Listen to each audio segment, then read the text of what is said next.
Masih di topik Jember, top informasi KI Radio Jember bersama saya Iksan Anugrah. Di studio juga hadir Hendy Siswanto, Bupati Jember, dan Itkon Syauki selaku Ketua DPRD Jember.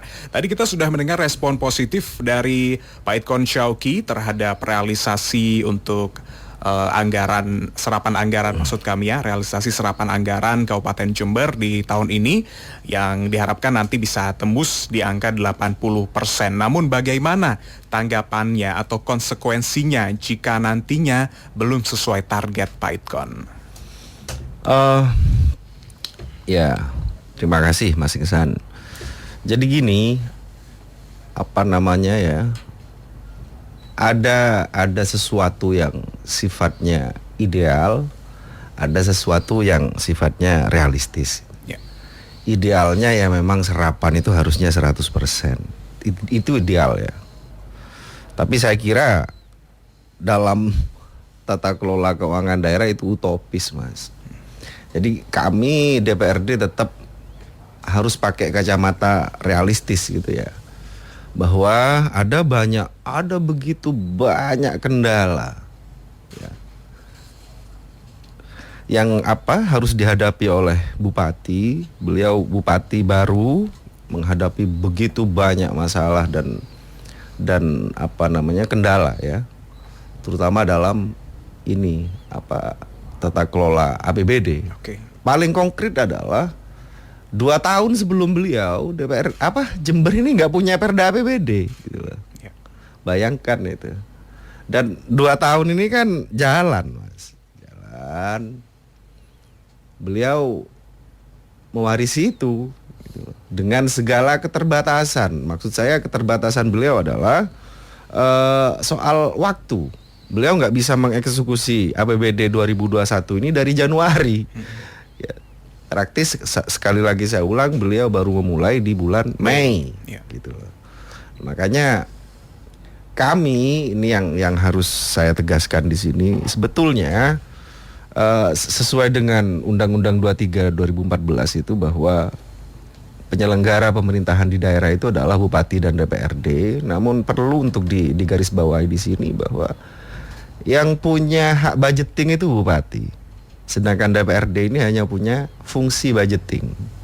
Artinya yang bisa dilakukan oleh DPRD ya dalam fungsi pengawasannya adalah bagaimana memastikan APBD Jember ini dikelola secara tertib, taat pada peraturan perundang-undangan, efisien, ekonomis, efektif, transparan, bertanggung jawab lah. Ya ini aja yang bisa kami lakukan.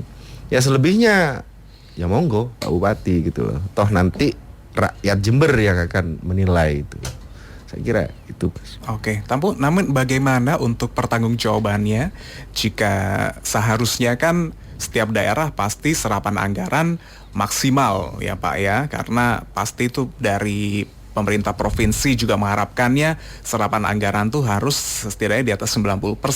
Tapi sedangkan kondisi di Jember karena melihat penyerapan anggaran baru dimulai bulan Mei, apakah ini bisa menjadi salah satu alasan nanti untuk dipertanggungjawabkan? Jadi kalau se-Jawa Timur enggak juga, kita enggak 90%, enggak juga. Jadi mereka punya persoalan-persoalan masing-masing dan teman-teman, ya kebetulan saya juga ketua Apkasi Jawa Timur ya. Itu kita masih masuk di rata-rata masih di posisi, apalagi kita 80 sudah bagus. Karena memang di perjalanan kemarin ada kebijakan tentang COVID ya. Dan ada COVID harus 8% itu disisihkan untuk COVID. Itu proses-proses itu kita memang agak kerepotan itu di situ, harus melakukan pengurangan di situ. Ada beberapa yang tidak bisa langsung kita eksekusi. Kegiatan seperti DP3AKB ya, itu ngumpulkan masyarakat, Mas. DP3AKB itu untuk masalah keluarga, ngumpulkan masyarakat baru seminar. Nggak boleh seminar kemarin. Nggak ada satupun kegiatan pameran kita, nggak ada sama sekali. Dan itu dianggarkan luar biasa anggarannya untuk pembinaan keluarga se-Kabupaten Jember. Di DP3AKB praktis itu turun, nggak bisa, nggak boleh sama COVID yang melarang untuk itu, tidak boleh acara besar. Itu nggak bisa dicairkan, nggak bisa. Itu kalau kami serap, kami pindahkan aja anggarannya, pakai jalan aja, nggak bisa. Kita nggak tahu COVID kapan selesainya. Seandainya selesai betul, uangnya sudah dipindahkan, kan repot lagi. Ya tetap kita dengan bertahan tetap di situ. Itu akibat memang penyerapan anggaran memang banyak kawan-kawan kami bersama Bupati itu mengeluh tentang memang karena adanya COVID ini tidak bisa terrealisasi secara maksimal. Ya, karena bagian anggaran yang harus bisa diserap dengan cara mengumpulkan warga sudah nggak boleh. Kalau begitu begitu kegiatan itu ngumpulkan dan anggaran berikutnya mengikuti di belakangnya, batal. Akhirnya yang mengikuti batal juga. Batal juga. Baik. Terus kita tunggu bulan depan lagi, bulan depan lagi mungkin COVID turun, masuk level 1. Harapannya begitu. Nggak masuk kita di situ. Kaitannya orang yang korban masih ada. Baik. Dan itu bagian dari salah satu COVID yang membuat anggaran kita punya duit saja. Jangan kan ngomong APBD Mas Ihsan. Siapapun orang kaya, pada saat kita COVID, uangnya tetap tuh di rumahnya tuh, nggak mau belanja, nggak mau keluar rumah. Ya nggak? Antisipasi. Ya. Padahal uangnya sendiri, belanja sendirilah sudah, nggak ada yang kontrol. Apalagi ada yang kontrol APBD kita. COVID ini memang mengerem biaya-biaya semuanya. Itu Pak. Baik Pak Hendy. Kita kembali ke WhatsApp 0811 355 1029. Ada Sobat Elisa. Assalamualaikum Bapak Bupati, Pak Hendy dan Bapak Kepala DPRD Jember, Pak Idkon Syauqi. Mau bertanya, apakah jalan rusak termasuk dalam penyerapan anggaran Bina Marga? Karena di jalur Kecamatan Jelbuk ke arah Sukowono, jalannya sangat tidak layak dan membutuhkan untuk segera diperbaiki karena sering terjadi kecelakaan. Ya, terima kasih Mbak Elisa. Kita tahun ini mengerjakan 1000 km perbaikan jalan. Perbaikan jalan itu mulai jalan kabupaten ya, jalan provinsi bukan tanggung jawab kita. Kita hanya melaporkan ke teman-teman provinsi. Kalau jalan nasional tuh juga tanggung jawab Jawa Timur dan pusat di situ. Nah, kami memperbaiki jalan kabupaten terus ke bawah, kecamatan, ke desa. Ke desa sebagian kita perbaiki, harapannya di desa nanti dengan anggaran ADD mereka bisa memperbaiki juga. Dan sekarang 1000 kilo itu kami baru ngerjakan 400 kilo kita kerjakan sudah selesai. Yang 600 itu masuk program multi-years yang dikerjakan mulai bulan ini. Mulai bulan Desember ini sampai Mei nanti, itu namanya multi-years. Pekerjaan yang dikerjakan dalam kurun waktu 2 tahun berjalan. Ya, tahunnya berjalan. Jadi Desember ini masuk tahun 2021 dan 2022 itu masuk multi-years. Dan pekerjaan-pekerjaan besar yang di Jelbuk Sukowono salah satunya, insya Allah mudah-mudahan Mbak, saya nggak keliru, mudah-mudahan itu sudah masuk program multi-years. Termasuk ada yang di Ambulu yang di mana itu, di arah ke Blater di situ itu rusak hancur rebur. Jadi memang baru dikerjakan untuk multi-years-nya. Nah saat ini orang-orang mengatakan kok tambah rusak, ya memang dari dulu udah rusak. Kami memperbaiki harus mengikuti aturan yang ada. Harus ada perencanaan, harus ada tendernya dulu, baru dikerjakan fisik. Dan kami melanjutkan memperbaiki itu kurun waktunya, tadi disampaikan oleh Ketua DPRD kita, Raidkon, bahwa kami punya statnya terlambat. Terlambat, memang anggarannya nggak ada. Kita nggak ada anggarannya, kita baru bisa ngelola cuma 7 bulan. Nah proyek-proyek yang nilainya besar dan itu harus dimultieskan, itu mundur karena perencanaannya cukup sulit, cukup agak lama, memakan waktu sekitar 3 bulan di situ. Jadi mudah-mudahan insya Allah komitmen kami perbaikan jalan se-Kabupaten Jember harus selesai semua, wajib. Total jalan di Jember ini ada 2.790 km. Nah kami baru mengerjakan 1.000 kilo. 1.000 kilo, ini belum pernah terjadi nih, mengerjakan jalan 1.000 kilo ini. Baru sekarang. Dan untuk saudara-saudara semua, Mbak Elisa dan masyarakat Jember yang masih berlubang-lubang jalannya, sabar dulu sejenak, hati-hati jalan.